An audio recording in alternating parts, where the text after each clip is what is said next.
Buenos dias from Greenway Parks. This is the Rorschach Argentina update from the 6th of November, 2025.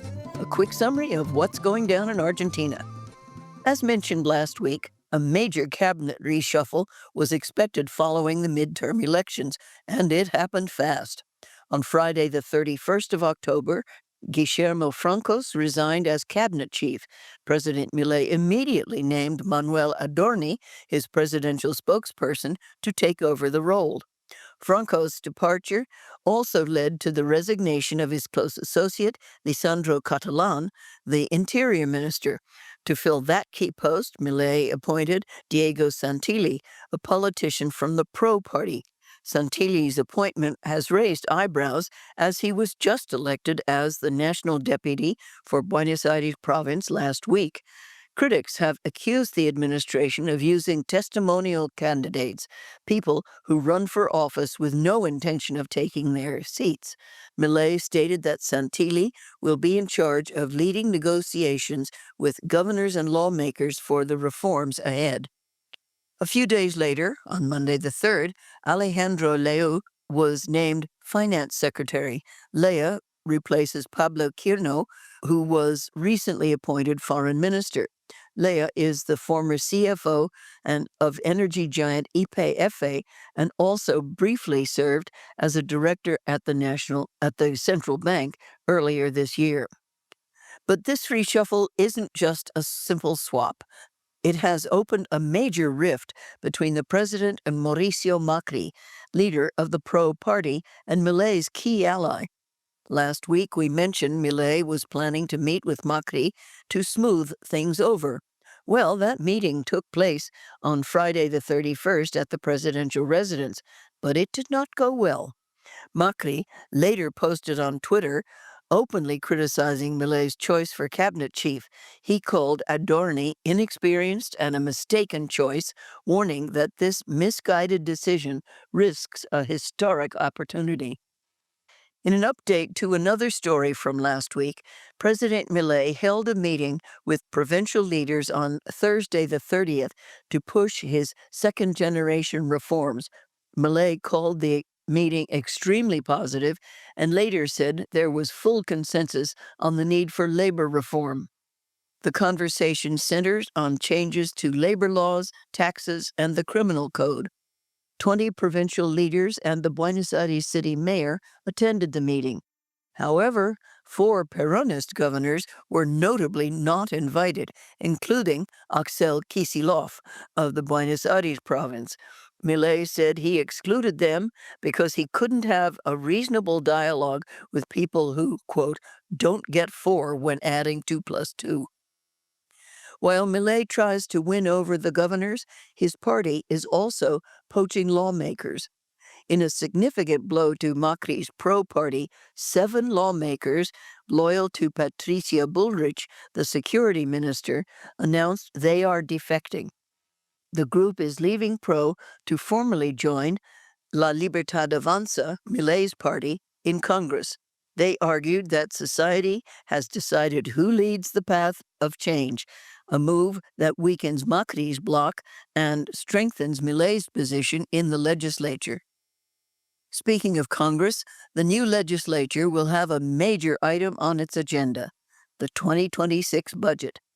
The Budget Commission in the Chamber of Deputies is set to meet soon, but La Libertad Avanza wants to delay the discussion until after the 10th of December. That's when the new, more favorable legislature is sworn in. The opposition, however, is trying to push for a committee vote now.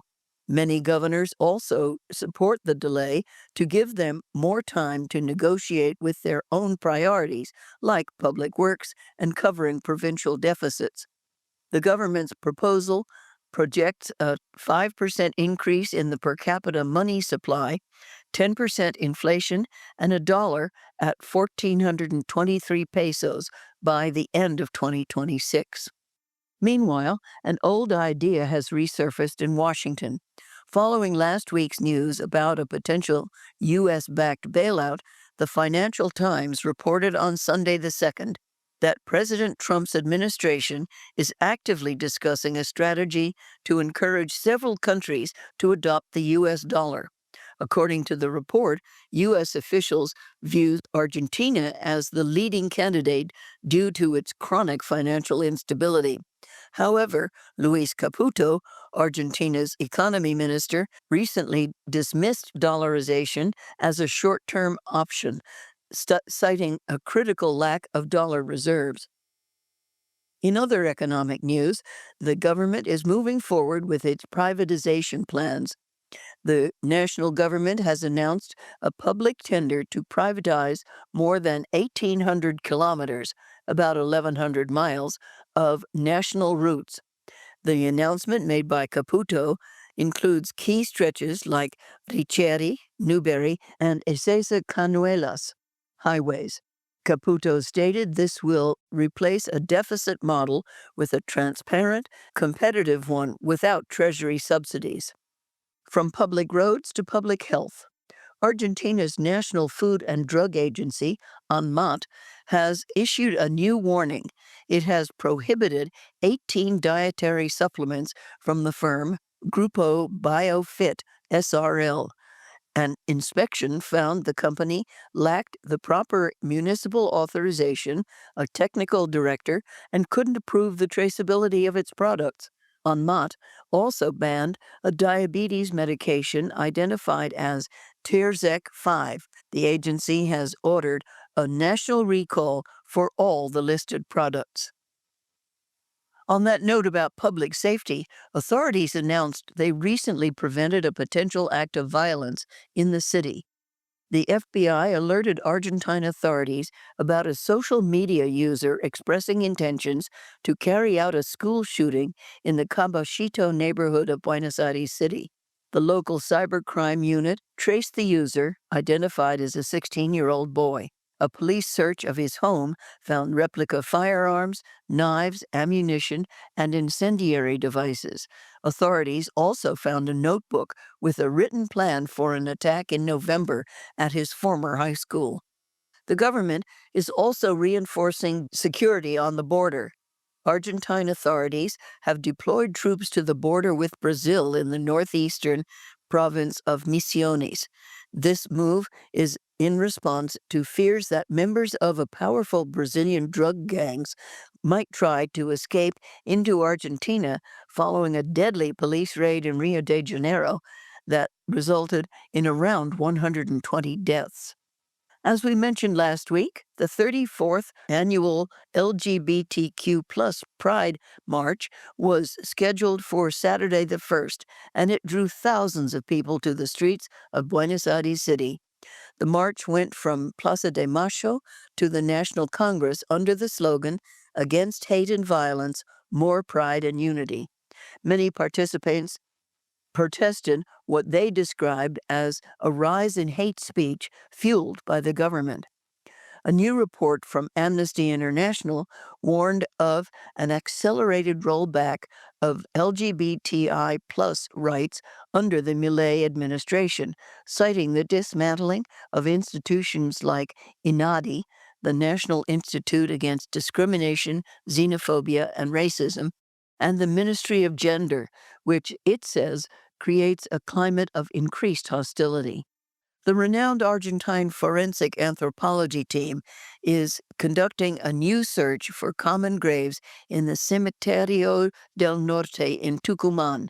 They are searching for the remains of people who were disappeared during the military dictatorship between 1975 and 1983.